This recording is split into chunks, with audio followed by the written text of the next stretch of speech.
जय श्री कृष्ण। हमारे हनुमान पवन तनय तुम एक आधारा,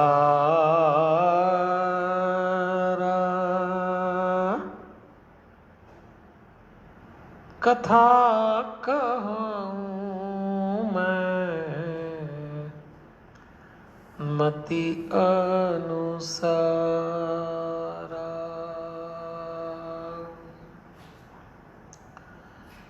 वक्रतुंड महाकाय सूर्यकोटि समप्रभ निर्विघ्नं कुरु मे देव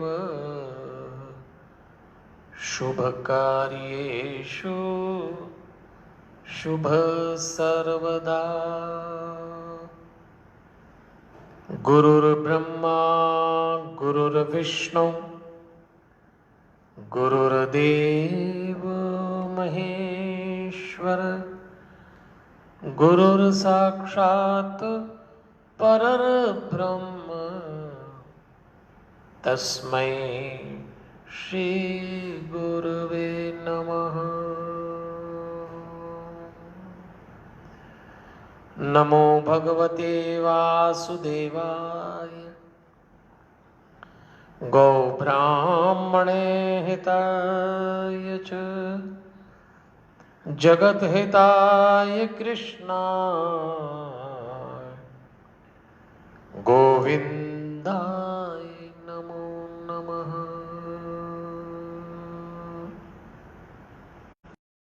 वसुदेवसुतं देवं कंसचाणूरमर्दनं देवकी परमानंदं कृष्णं वंदे जगद्गुरुं। कृष्णं वंदे जगद्गुरुं। कृष्णं वंदे जगद्गुरुं। नारायणं नमस्कृत्य नरं चैव नरोत्तमं देवीं सरस्वतीं व्यासं ततो जय मुदीरयेत्। परमपिता परमेश्वर की बड़ी अनुग्रह भरी दृष्टि है और भगवान की असीम अनुकंपा है कि आज हम सब लोग श्रीमद् भागवत महापुराण के 11वें दिन के प्रसंगों में चल रहे हैं। मूल पाठ 10 तारीख से आरंभ हुआ, आज तीसरा दिन था। आप सब इस संसार में जहां भी विराजे हों वहां उपस्थित परमात्मा के प्रत्येक स्वरूप को प्रणाम करते हुए देवलोकवासी स्वामी नारायण देव तीर्थ जी, स्वामी सत्यमित्रानंद गिरी जी को वंदन करते हुए जूना पीठाधीश्वर आचार्य महामंडलेश्वर स्वामी अवधेशानंद गिरी जी को नमन करते हुए भक्ति भारती मां प्रेमा पांडुरंग जी का पावन स्मरण करते हुए श्री रविशंकर महाराज रावतपुरा सरकार को नमन, परमधाम पधारे हुए पूज्य पिताजी वल्लभदास जी को वंदन और आप सबके भीतर बैठे हुए दिव्यात्मा को सादर प्रणाम करते हुए देवियों और सज्जनों, दुनिया में 2 साहित्य ऐसे हैं जिनमें भक्त के आग्रह पर भगवान ने स्वयं प्रवेश किया है। उद्धव जी के आग्रह पर भगवान कृष्ण भागवत में प्रवेश कर गए और तुलसीदास जी के आग्रह से हनुमान जी महाराज हनुमान चालीसा में प्रवेश कर गए। 12 स्कंद 335 अध्याय 18,000 श्लोक का ये महान और विशाल ग्रंथ सुखदेव जी कथा सुना रहे हैं। परीक्षित जी को शौनकादि ऋषि सूत जी से कथा सुन रहे हैं और इस कथा प्रसंग में कल हम लोग इसकी चर्चा कर रहे थे कि भगवान अपने दाम्पत्य जीवन में प्रवेश कर चुके हैं और अब भगवान का दाम्पत्य जीवन आरंभ होता है।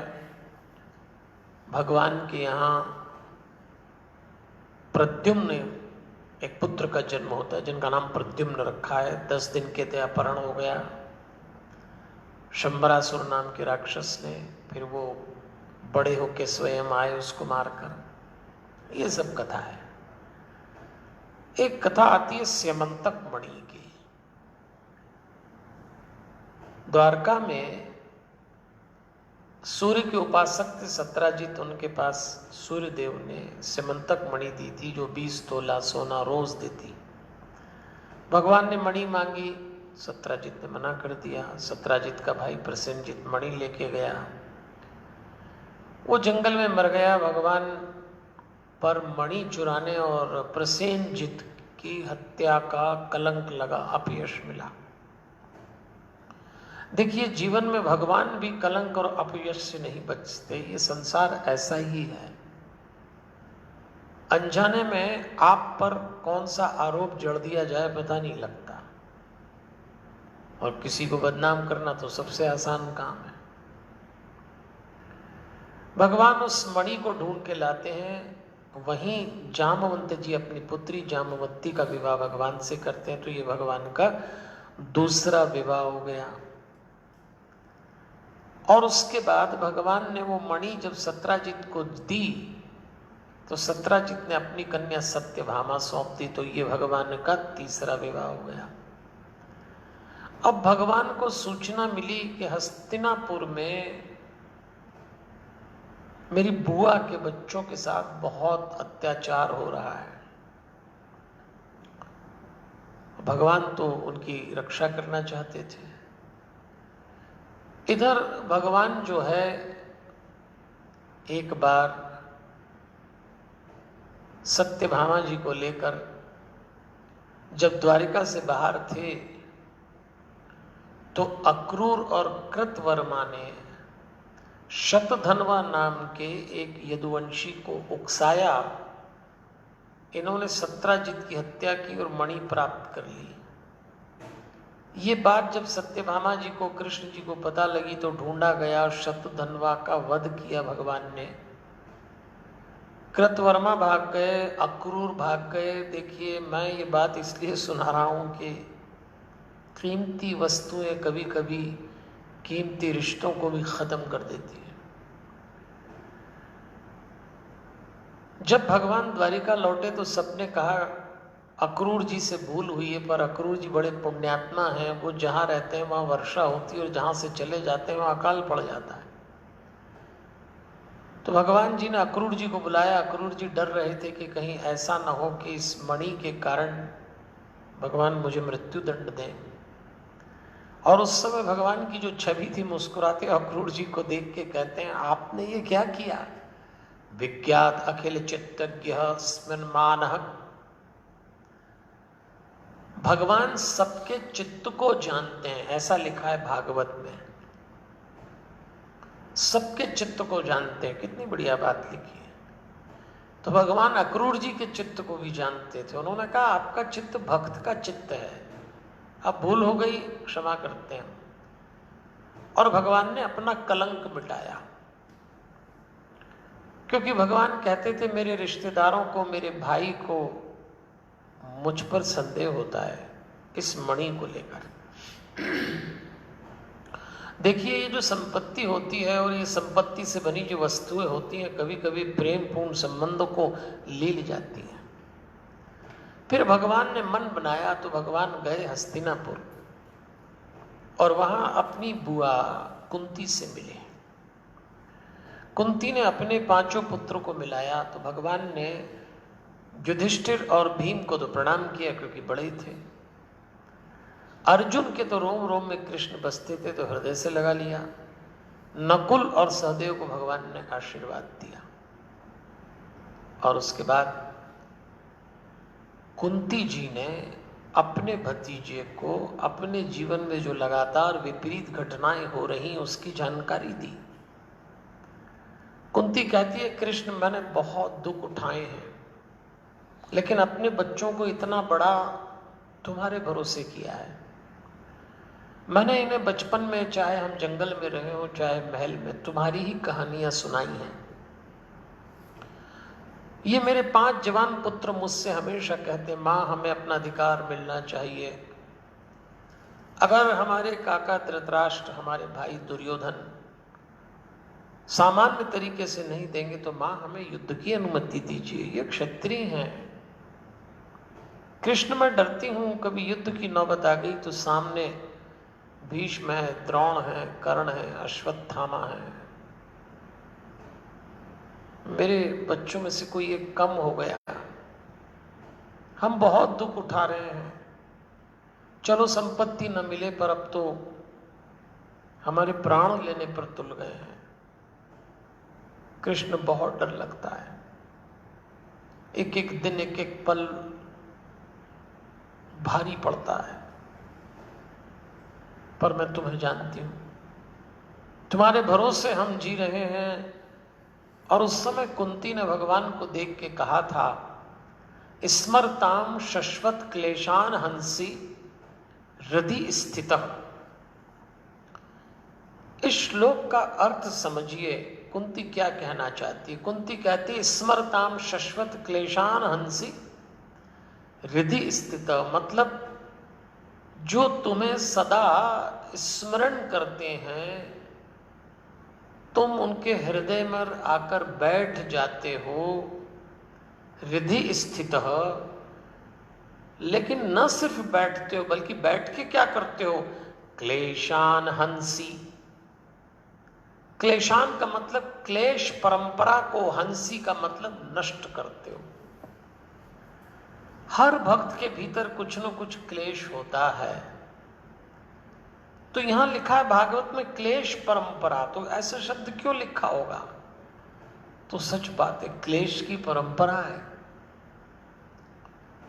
हम लोग समझते क्लेश हो रहा है, झगड़ा, ना, ऐसा ही नहीं है। 9 बातें जब जीवन में होती हैं तो उसको क्लेश कहते हैं।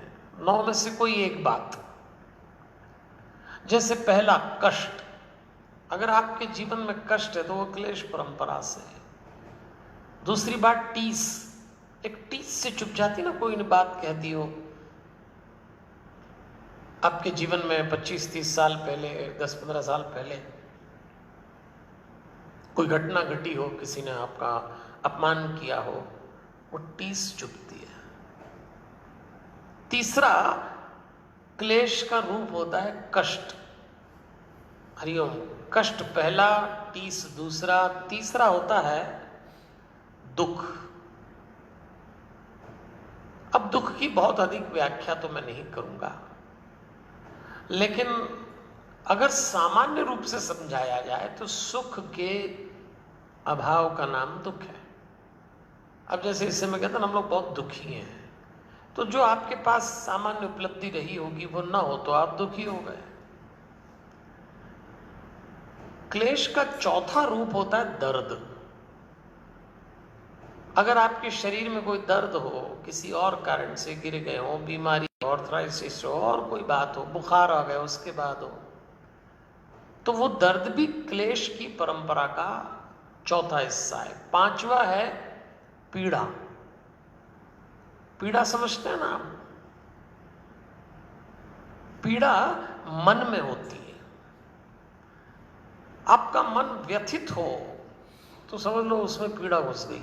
6वां होता रोग। रोग का तो अब ये इस समय रोग लगा है, जिनको लग गया है वो तो अपना करा ही रहे हैं इलाज, क्वारंटाइन होके, हॉस्पिटलाइज होके। लेकिन जिनको नहीं लगा है उनको मनोरोग लग गया, तो वो भी एक बीमारी है। क्लेश का 7वां रूप है वेदना। वेदना का अर्थ एक ऐसी दुख, एक ऐसी पीड़ा जिसको बोल बोल के व्यक्त करना पड़ता है। 8वां है संताप।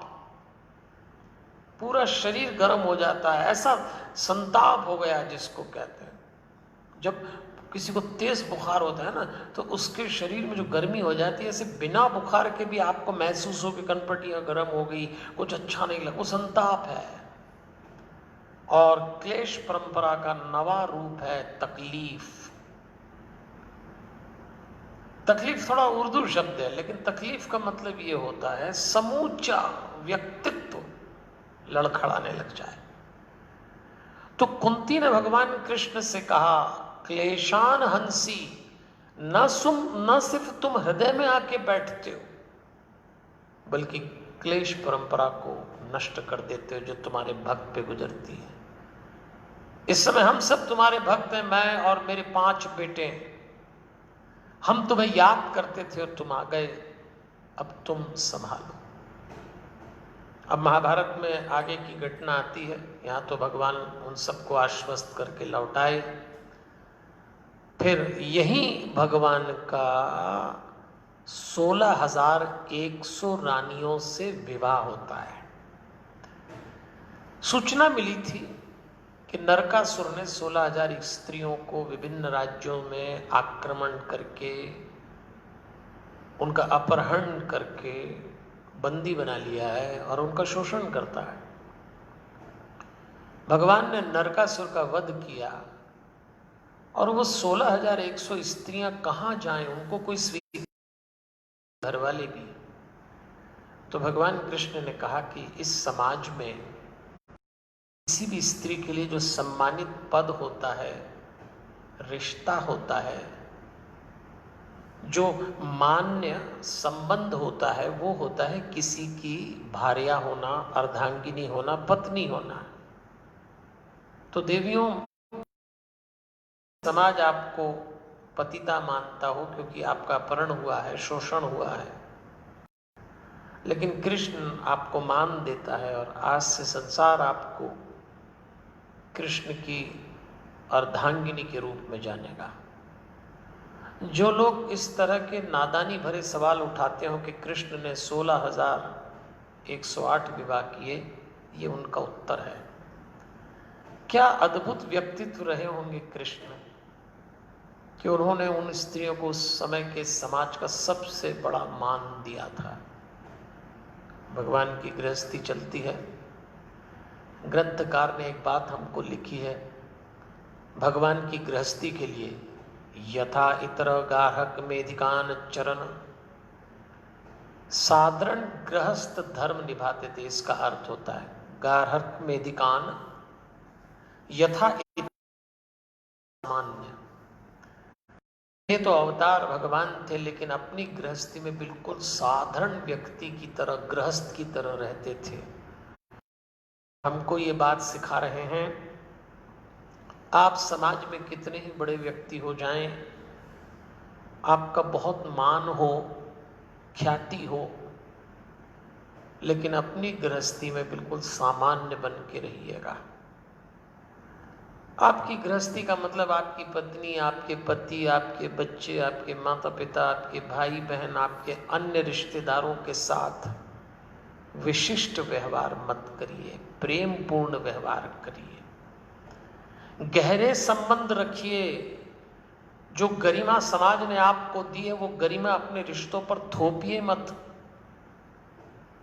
कोई फर्क नहीं पड़ता कि जमाने में कितने ही प्रतिष्ठित हों, लेकिन अपने घर में कृष्ण जी से सीखिए। श्लोक कह रहा है यथा इतरह गार्हक मेधिकान चरण।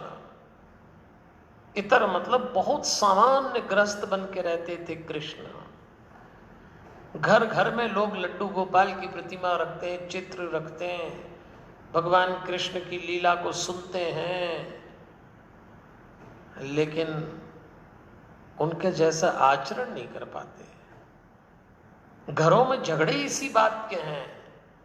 पति को लगता है मैं बड़ा, ये छोटी, पत्नी को लगता है मैं सब चलाती हूं। अपने विशिष्ट होने के अति आग्रह के कारण कई घरों में टूटन आ गई, बिखराव आ गया, और कहते ये हैं कि हम भगवान कृष्ण को पूछते हैं। घर गृहस्थी में कहा सुनी चलती है। गृहस्थी में भी एक घटना घट गई। भगवान की पटरानी रुक्मणी जी को एक बार अभिमान सा आ गया था। भगवान कृष्ण ने तो उनसे कहा था, देवी आप से विवाह करने के लिए अनेक राजा उस समय पंक्ति लगा के खड़े थे, आपने मुझ में क्या देखा? मेरी और आपकी तो कोई समानता ही नहीं थी। भगवान ने यहां एक अच्छी बात बोली कि विवाह और मित्रता 5 बातों की समानता होने से होती है। यथो आत्म समम वित्तम जन्म ऐश्वर्य आकृति भवः, ऐसा लिखा है भागवत में। आइए जरा इसको समझते हैं, बहुत रोचक मामला है और बहुत अच्छी बात समझाई गई है। ययो आत्म समम, समानता होना चाहिए किन बातों में? वित्तम, धन में। सबसे पहली बात, अगर 2 कुल में विवाह हो रहा है तो देखा जाए कि धन में दोनों समान होना चाहिए। ऐसा नहीं है गरीब हो या अमीर हो। जन्म मतलब कुल भी देखा जाए, वो उच्च कुल नीचा कुल, इसका भी तालमेल नहीं बैठता। ठीक अपने समान कुल हो। ऐश्वर्य सबका समान हो, दोनों का। आकृति हो, आकृति मतलब सौंदर्य। एक पता लगा लड़की बहुत ही सुंदर है और ये कुरूप है पुरुष, पता लगा पुरुष सुंदर है वो कुरूप, ऐसा बना आकृति। भव, और भावी संतान की दृष्टि से भी इसको आय भी कहते हैं, आमदनी भी दोनों की बराबर। ऐसे 5 बातें दोनों पक्ष की समान होना चाहिए तो विवाह संबंध या मैत्री संबंध ठीक रहता है। चूंकि रुक्मणी जी को अभिमान आ गया था तो भगवान उनका अभिमान दूर करना चाहते थे, तो भगवान ने कहा देवी मैंने तो उदासीन व्रत लिया है, आपने क्या देखा था? मेरे पास अपना कुछ भी नहीं है। उदासीना वयम नूनम, भगवान ने तो कह दिया उदासीना वयम नूनम। वयम मतलब हम, नूनम मतलब निश्चित। तो हम तो पूरी तरह से हर तरह से उदासीन हैं। और तब भगवान ने कहा देवी इतना उदासीन हूं मैं कि स्त्री संतान और धन का लोलुप नहीं हूं। देह को साक्षी भाव से देखता हूं और आत्मा के साक्षात्कार से तृप्त हूं। 3 बातें भगवान ने अपनी गृहस्थी में अपने उदासीन होने पर टिप्पणी की। ठीक बात है, उदासीन होने का अर्थ भगवान ने कहीं ये नहीं कहा कि घर गृहस्थी छोड़ दो या अपनी जिम्मेदारियों से मुंह मोड़ लो। उदासीन होने का पहला अर्थ क्या कहा? स्त्री पुत्र संतान धन में लोलुप नहीं है, लालच नहीं है। कर्तव्य पूरे निभाएंगे पर लालची नहीं है। देह को साक्षी भाव से देखते हैं। अगर आप देह के होते तो घर परिवार में रिश्ते देह के ही हैं, लेकिन एक भक्त देह को साक्षी भाव से देखता है कि ये जो देह है, ये स्त्री मेरी पत्नी है, ये पुरुष मेरा पति है, ये इसकी देह है। लेकिन इस देह के भीतर एक आत्मा है। इसलिए कृष्ण जी बोले आत्मलब्ध्या। तो मुझे उस आत्मा पे टिकना है। जिस दिन कोई पत्नी अपने पति की आत्मा को स्पर्श करती है, जिस दिन कोई पति अपनी पत्नी की आत्मा को स्पर्श करता है, उस दिन रिश्ते ही बदल जाते हैं। अधिकांश जोड़े देह से रिश्ते को शुरू करते हैं और देह पे खत्म कर देते हैं। और इसीलिए आप पाएंगे कि बहुत सारे जोड़े, बहुत सारे पति पत्नी अपनी जिंदगी में अपने पति को या अपनी पत्नी को 1-2 बार ये जरूर बोलते हैं कि तुमने तो हमारी देह को छुआ है, कभी आत्मा तो स्पर्श की ही नहीं है। ये झगड़ा और झंझट बहुतों के बीच चल रहा है। इसीलिए चल रहा है तो भगवान ने शायद भागवत के माध्यम से हमको ये बताया कि पति पत्नी के बीच उदासीना वयम नूनम, एक उदासीन भाव। उदासीन भाव का अर्थ है देह से आगे जाके आत्मा को छूना। रोने लग गई तो रुक्मणी जी, भूल हो गई। भगवान ने उनको उठा के हृदय से लगाया। तो हमारे भीतर भगवान की लीला सुनने के बाद एक उदासीन व्रत जागना चाहिए। उसका ये मतलब नहीं कि घर छोड़ के भागना। उसका मतलब है हम घर में रिश्तों में देह मन और आत्मा के संबंधों को स्पष्ट रूप से समझ सकें। एक जीवन शैली आ जाए। घर गृहस्थी में जीने का एक तरीका किसी ने पंक्ति लिखी है, कुछ इस तरह से मैंने जिंदगी को आसान कर लिया, कुछ इस तरह से मैंने जिंदगी को आसान कर लिया, किसी से माफी मांग ली, किसी को माफ कर दिया। बस ये 2 बातें आप कर लीजिए, बहुत सारी झंझटें निपट जाएंगी। और घर गृहस्थी में तो ये फार्मूला बहुत अच्छा है, किसी से माफी मांग ली, किसी को माफ कर दिया। करके तो देखिए। अगर हम अपनी गृहस्थी में भगवान कृष्ण से ये सीखते हैं तो आपको वैकुंठ ढूंढने की कहीं जरूरत नहीं पड़ती। जब वो रोने लगी, कहने लगी कि रुक्मणी जी क्षमा मांगने लगी, तो भगवान भी घबराए कि ये तो बहुत ज्यादा रो रही। तो भगवान ने कहा, एतत् सोमो कामे त्वम राजपुत्री प्रलंबिता। प्रलंबिता का अर्थ होता है हंसी हंसी में मैंने तुम्हें छकाया था। अरे देवी, थोड़ी बात तुमने कह दी तो थोड़ी हमने कह दी। प्रलंबिता, मैंने तुम्हें हंसी हंसी में छकाया। एक और सूत्र भगवान दे रहे हैं, पति पत्नी के बीच एकांत में हंसी ठिठौली ये चलते रहना चाहिए। अगर एकांत में संबंध आपके तनावपूर्ण है तो भागवत माँ रुक्मणी और हमारे पिता भगवान कृष्ण की बातचीत का ये प्रसंग शायद इसलिए बताया होगा क्योंकि मनोवैज्ञानिक तथ्य है कि स्त्री और पुरुष जब पति पत्नी बनते हैं तो केवल देह नहीं मिलते, दोनों का जो अधूरापन है वो दोनों भी एक दूसरे से भरा जाते हैं। देखिए, इस दुनिया में सभी चीजें कहीं न कहीं अधूरी हैं और अपनी पूर्णता की तलाश में रहती हैं। और अधूरेपन और उसकी पूर्णता का सबसे अधिक नतीजा मिलता है आदमी औरत के पति पत्नी होने के मिलन में।